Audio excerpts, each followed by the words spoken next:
Mr. and Mrs. Douglas. This is a video to help you out with your RV when you get it. It's a 29 DQ Alpha Wolf. You got your power tongue jack in the front. You raise and lower it with the push of a button. You have a light switch on the front of it.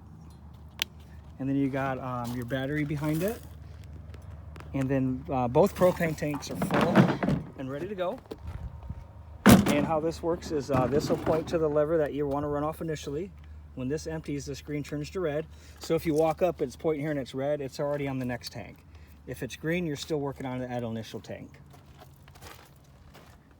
If you get off the grid and you want to do some battery camping, you can also hook a solar panel up to here and keep your batteries charged that way. Here's your pass-through storage. There's your outside shower hose.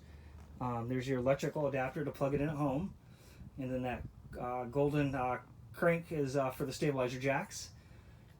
That 30 amp cord is for the RV, and then the manual crank next to that is the manual backup for the power tongue jack. And there's some lights here.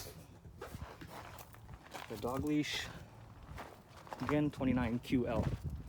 TV hookups. If you want to watch TV outside, you simply take the TV, lift it off the bracket inside. It's got the same bracket outside. You slide it right in, hook it up to the antenna or the DVD player, plug it in. You can watch movies outside, and there's also speakers out here.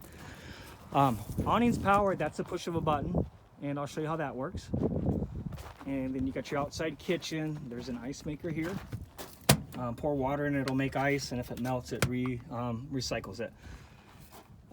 Electric fridge, plugged in, ready to go. We got a sink, and then 2 burners off to the right. And then what you do is you take that hose, and then you'll want to quick connect that right here. And there's a ball valve right above it. You turn that on, and that connects right off the propane tanks up front. Now this unit's wired for a backup camera, so it's all plug and play. Simply take the cover off, plug your camera in, and screw it in with the screws that are used for the cover. The monitor plugs into a cigarette lighter, so it's very simple to do. This is your water heater. It runs off gas or electric. If you want to turn off electric, it's here. If you want to turn off propane, there's an entirely different switch for propane inside, so you can heat your water off electricity or gas. RV's 30 amps, so that cord up front plugs in right here. Fresh tank fill, so if you don't have water, you can fill this tank up and take all that water with you. There's a pump that you use to pump the water out and pressurize the system. City water connections to the left, so this is where you hook your hose up. You run off the pressure from the hose, no pump needed. To the right is the black tank flush, and I'll show you how to use that in just a minute. You got some more cargo area here.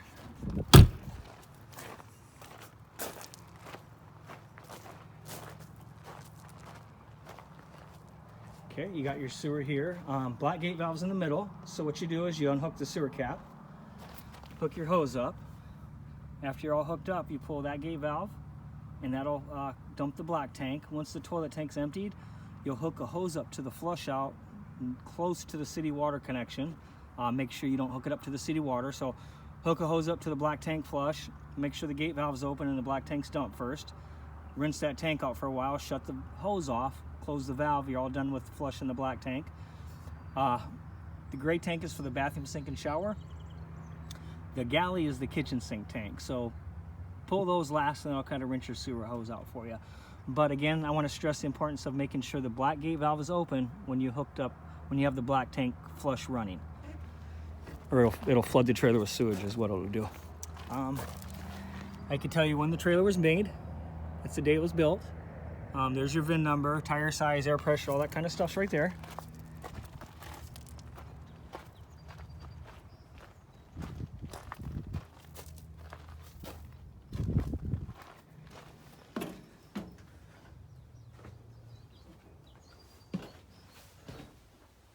If you lose power to your outlets, check the GFI. Maybe you tripped it, and it'll affect all the outlets. There's your bathroom. You can hang a TV here, and then again, like I was talking about earlier, you can take the TV off and hang it outside if you want. Great looking pantry. Refrigerator runs off gas or electricity. On-off switches here. So you turn it on, If the button on the right is pressed in, it's auto, it runs off electricity. If you lose power or unplug it from electricity, it'll switch to propane automatically. If you want to bypass that, you can extend it and just run it off propane only. So in for auto, out for gas. I'd probably just leave it on auto. Looks like an 8 cubic foot fridge, good size.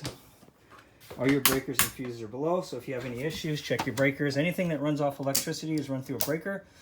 Anything that runs off the battery is fused. If a fuse blows, a light will come on and tell you exactly which fuse is blown. Stovetop. Got some cool lights on it. Press and hold, and as you hold, rotate the piezo, and that'll light the burner you got the gas going to. Same thing with the oven. Press and hold. At the same time you're holding in, rotate it, and take a look, make sure the pilot's on, and then you can turn it on and cook whenever you're ready. Keys are on the faucet.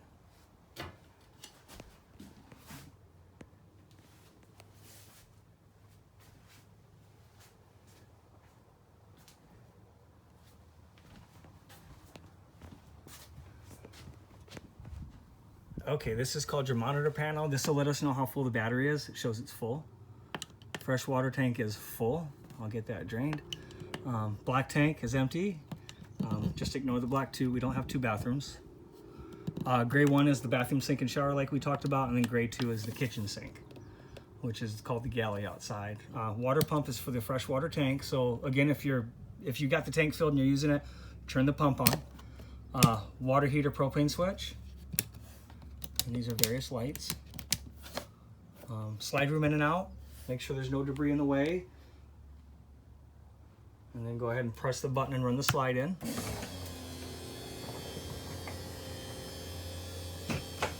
And just continually hold it till it's in. Again, make sure there's nothing like get in the way and get broken. Also too, if you're under trees, you might want to get up there and make sure there's no sticks or debris sitting on top of that slide out before you bring it in.